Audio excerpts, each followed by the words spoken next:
What is happening, everyone? Welcome back to the Copway Podcast and Pod and a Pint, episode 24. We are back in Shenanigans, and as you can see, I'm joined by Anfield Rap's Craig Hannan. How are you doing, lad? Good, mate. Yeah, good. The weather's great. Feels like we've got summer, having a nice little break from the football. Yeah. Liverpool signing big players. Can't ask for more, can you? Cannot. I'd love a pint of your Guinness. I was going to say, we'll do a cheers, but you are it's a really good. sad black crown cordial. It's really nice, but...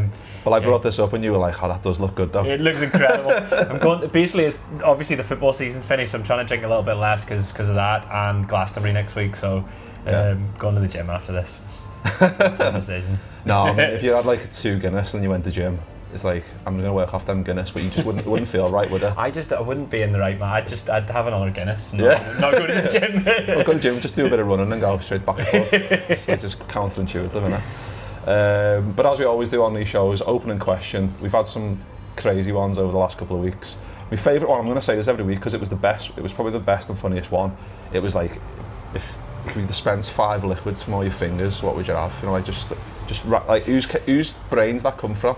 Coke. Go on, lad, you can answer as well if you want. Oh yeah, sorry, no, Coke. I gave you no prep time, by the way. You just off. This is something like vodka or something that you can mix with Jack Daniels. Guinness. So then it could constantly just be Guinness. So that's your pint. That's your shorts sorted. Hand gel.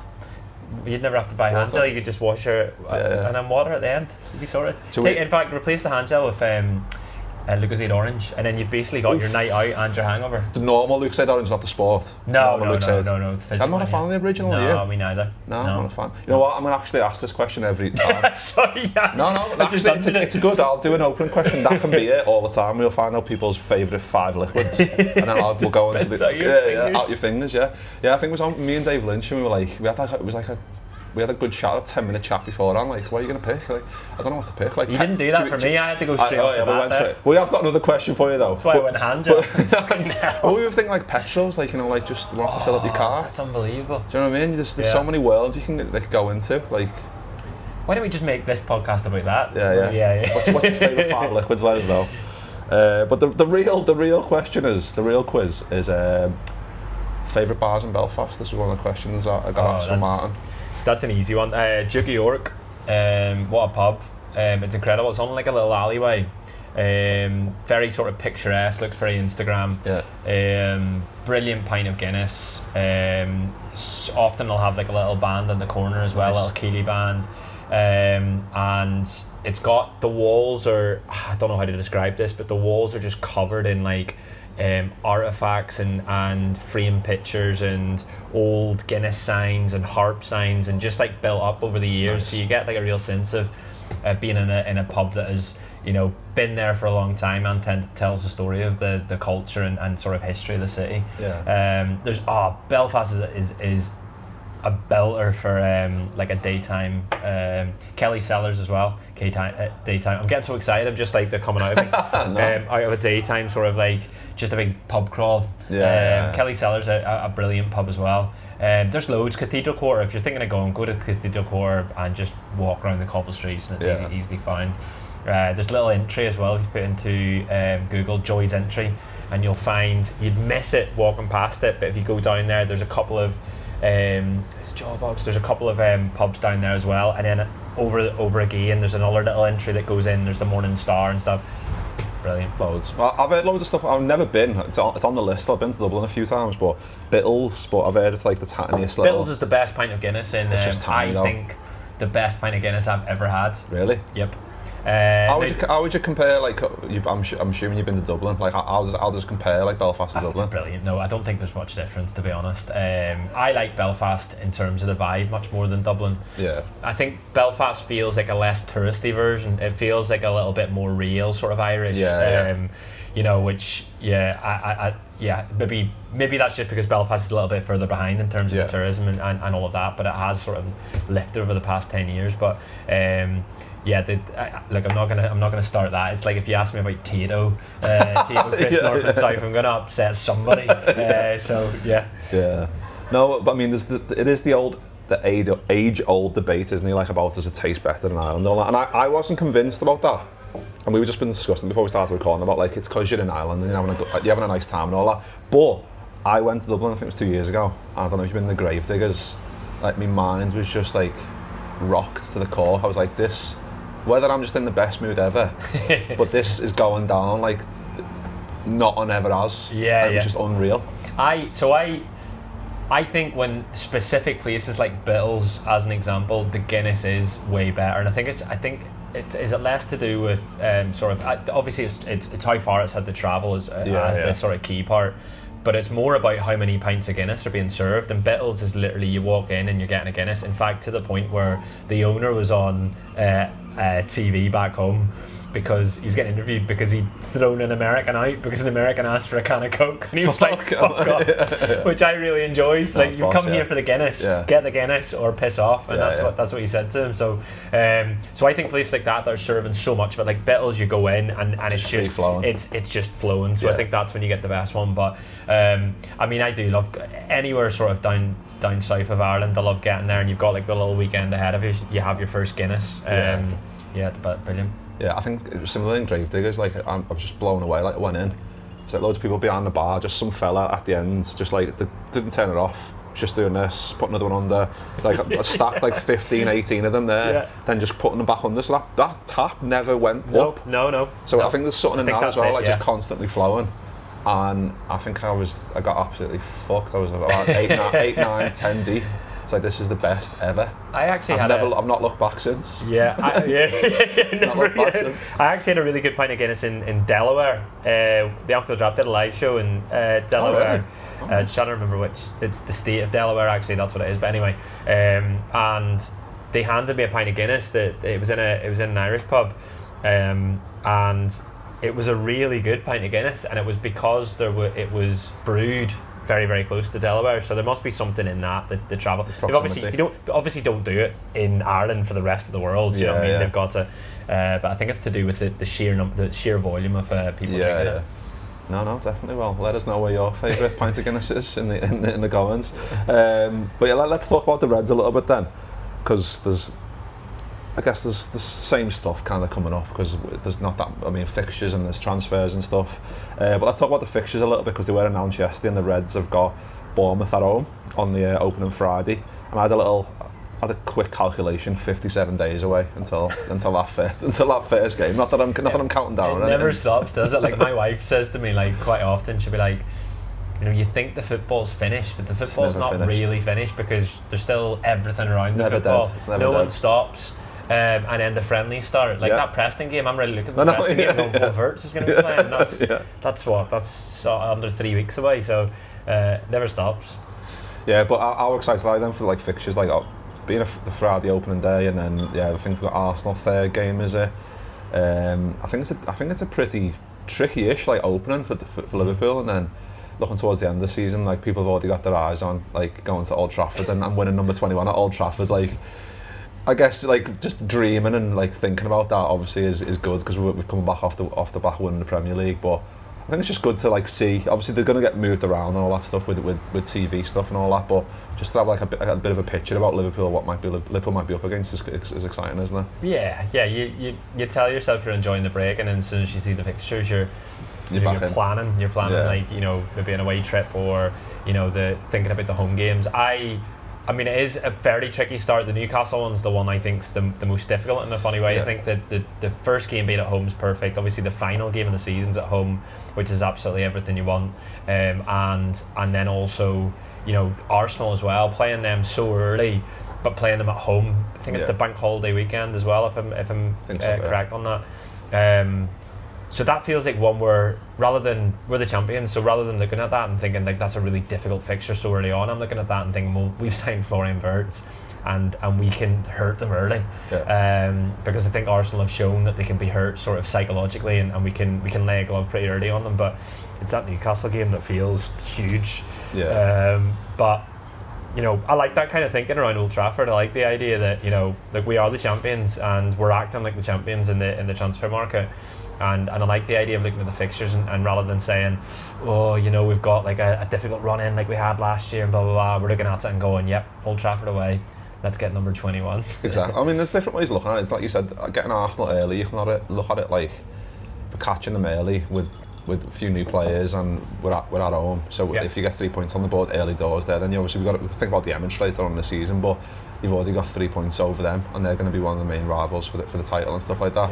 And like I said, the United game later on, like it's good probably for the Anfield Wrap and you to like have a few brainwaves about what you might be doing in terms of like next plan for your X miles away from number 21 titles and all that. Yeah, no, do you know what, we weren't actually going to do that. The Manchester billboard we planned 5 years ago, and then as part of the campaign then, and then we didn't feel as if it like felt like the right time to do it back then, just because it felt like maybe City would win the league the following season, or like United weren't quite as bad as what they are now. Pandemic as well, it just didn't feel right. And then loads of people just were asking us like, are you going to do the X miles from the Champions billboards again? And when we realised there was an appetite for it, we knew the one that we were going to do, which is Manchester. So me and Neil are, because we're psychopaths, we already have an idea around what we do if it's 21, because obviously 21 it's not just going level, it's going ahead. But yeah, my favourite thing about all of that, we're not really talking about this, but my favourite thing about all of that was when we did it, the idea was for it to be, look, it's taking the piss, but it doesn't overstep the mark. Do you know what I mean? It's a bit of crack, and it's light-hearted, and but we knew there'd still be a sort of segment of Man United fans that getting upset about it online. And my favourite argument in it was that they were arguing that we had a level number of trophies because of the Community Shield. And then some of them even at the time said that, you know, once they win the Europa, you know, they'll go ahead. And I was thinking, like, no, that's incredible, isn't it? So they count the Community Shields. You can't be counting Community Shields. You can't. Ryan Gravenberch can play in it, and he's been banned. That goes to show it's a friendly, but yeah. Yeah, no, I'm excited to see what you've got. You and Neil got cooked up. Then that's exciting. You just mentioned Wirtz there, and obviously. Yeah, it looks like hopefully tomorrow is going to be the day, but Frimpong is over the line, 30 mil, Wirtz is another 100 mil with 16 potentially added on, it looks like, and then hopefully Kerkez not long after. But we just talked about Wirtz before we started recording, like how exciting it is to have someone like that coming into this squad, coming off the back of Slot basically had a Klopp team that he's moulded into like half. What I feel like is it was half his style, half Jurgen's style. Is that to kind of not compromise but use obviously very talented players in a way that he needs to win the Premier League, which is unbelievable. But now that he's got his first transfer window and we're starting to see players that coming in that he wants, you can start to tweak that style. Obviously with Trent leaving, that's going to change a little bit as well. But like all those things just flying from your mind about how exciting this season's going to be. Yeah, it really is. I think we're all just waiting for him to be announced now, Wirtz, aren't we? And to see him in the Liverpool shirt, because it's felt like it's happening for so long. But it's the transfer that, you know, we didn't think that this ownership, this sort of football club, and the strategy around their transfers would allow. But actually, like when you think about it, different times Liverpool have made transformative signings that they've seen as transformers, like literally called them that. Yeah. You know, Van Dijk, Alisson, they break the record for a goalkeeper. Van Dijk, they break the record for a centre back. So you've seen that sort of policy within their strategy, and so it's happened again. They've obviously looked and gone, this is literally the best player in the world in this position that we could potentially sign this summer. It looks like it's the biggest transfer this summer, and they've gone out and done it. Why they're able to do that is because some other policies in their transfer include, you know, being ballsy enough to let players go out on a free, you know, without keeping them around for too long. They're very keen not to hold on to players for too long and find it difficult to get rid of. They're very, very good at selling at the right time and letting players go at the right time, even if it's sort of against the fans' wishes.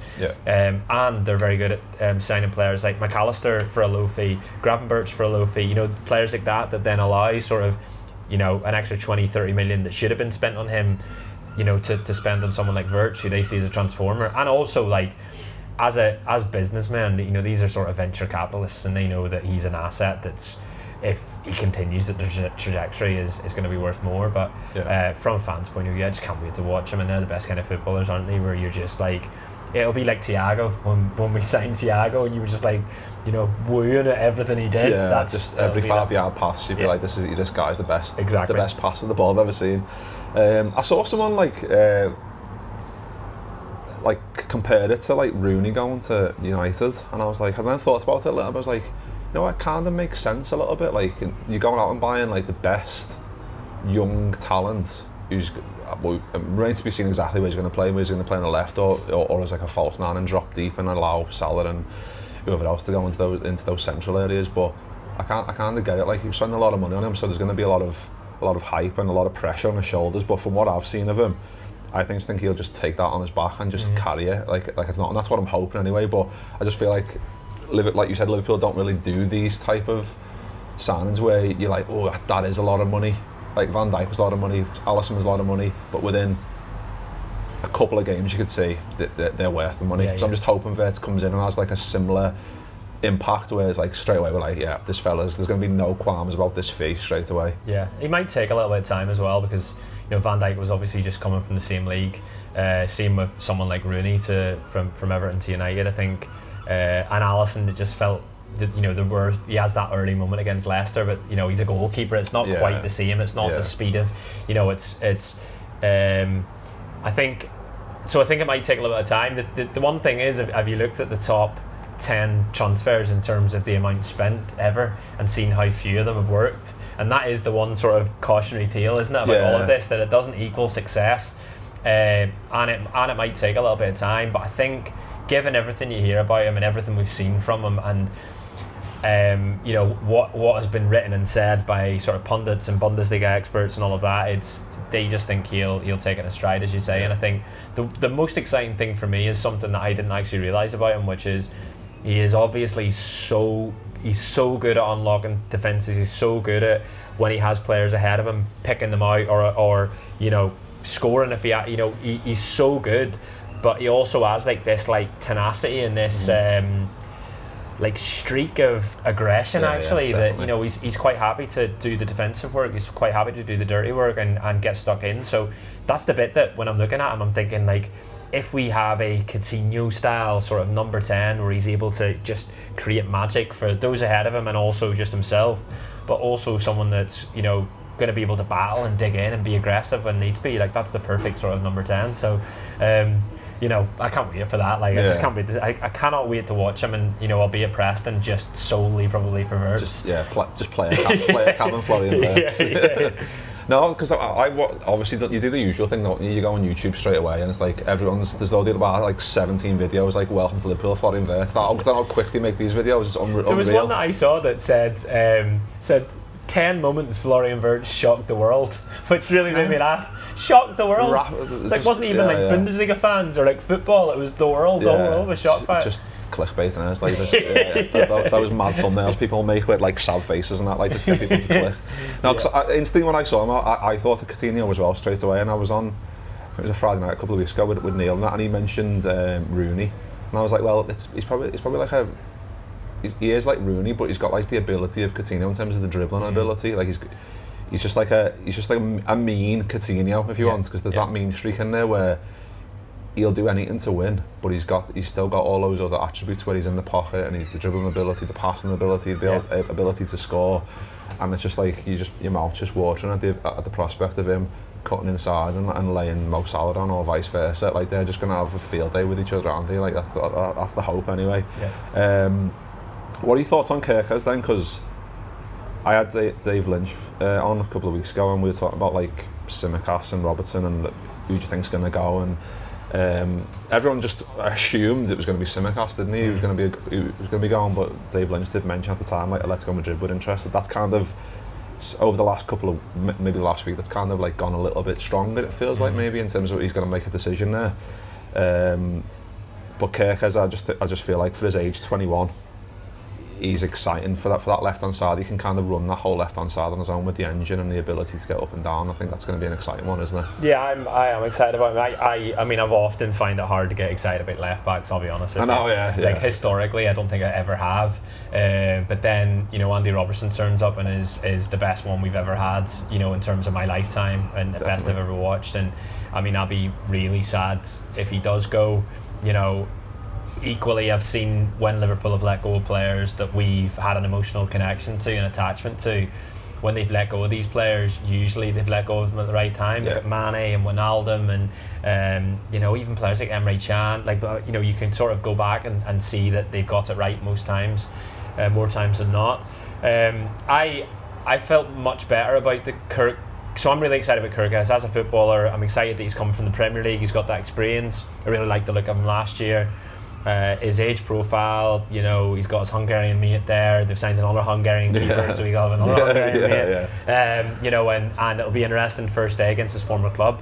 But I would have liked Robertson there, because I think that having Kerkez allows Robertson to not have to play as many games and not be called upon as much. And I think at times last season we basically were overusing Andy Robertson, but it's because we had Tsimikas as backup. Yeah. So I think it would have really helped Andy Robertson and prolong his Liverpool career.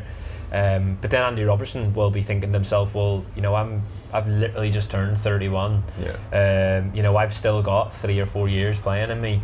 I know that what was interesting before the Atletico Madrid links was we have a friend up at Celtic, and the chat around Celtic was that they were speaking to him. Oh, really? Now, that at the time I was thinking, that's interesting, but that feels like one for next summer, because there's 1 year left. He's still got something to offer Liverpool, and if he doesn't get the amount of games that he can get, then he'll go off next summer. Then the Atletico Madrid links come through, and it feels very sort of Trippier when they signed him. Yeah. Obviously he's a little bit older, but I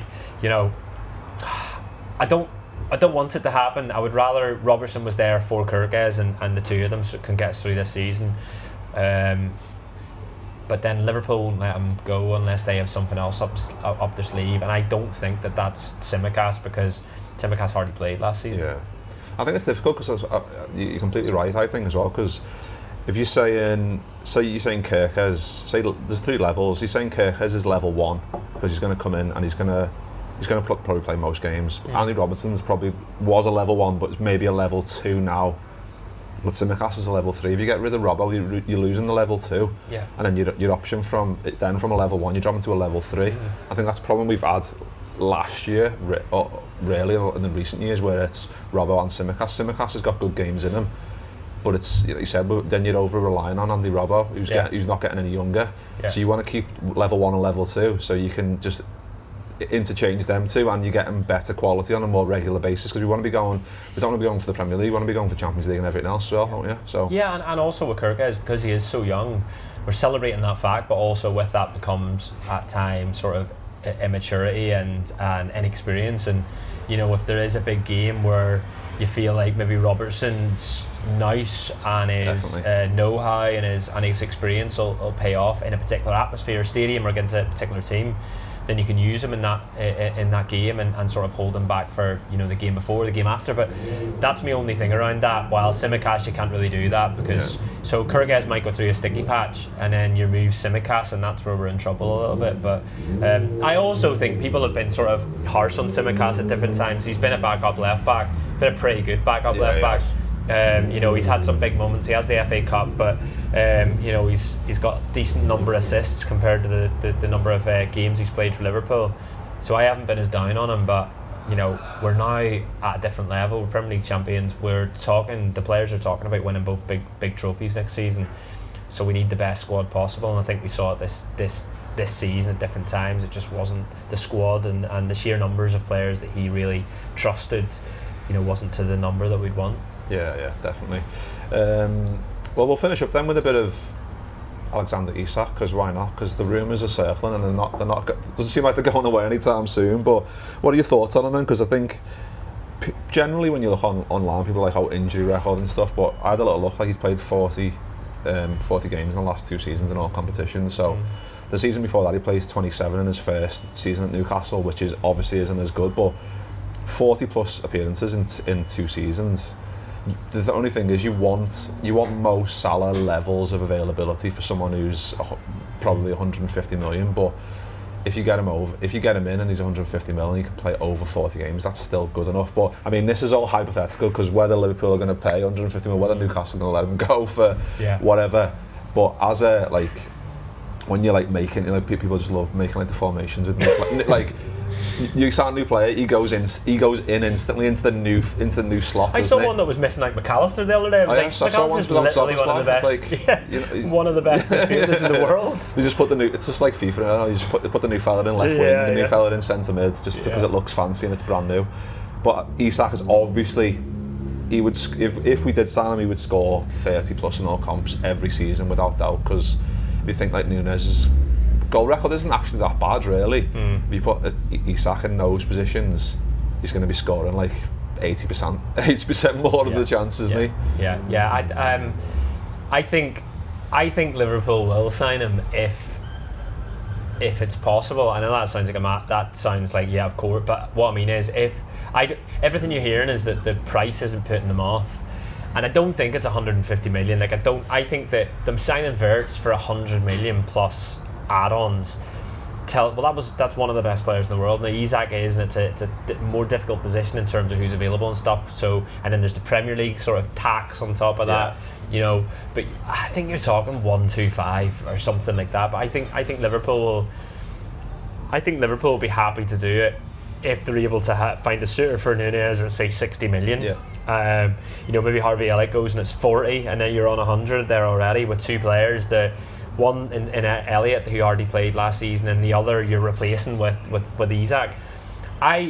I think if they don't do it this summer, I think they won't sign a 9. I think they'll wait until the following summer and they'll get Isak then. And people will say, yeah, but he's 27 then, and he's still got 2 years left in his contract. But I think there'll be some sort of agreement with Isak and Newcastle this year. Newcastle might say to him, look, I know we tried to sell you last year to get around PSR.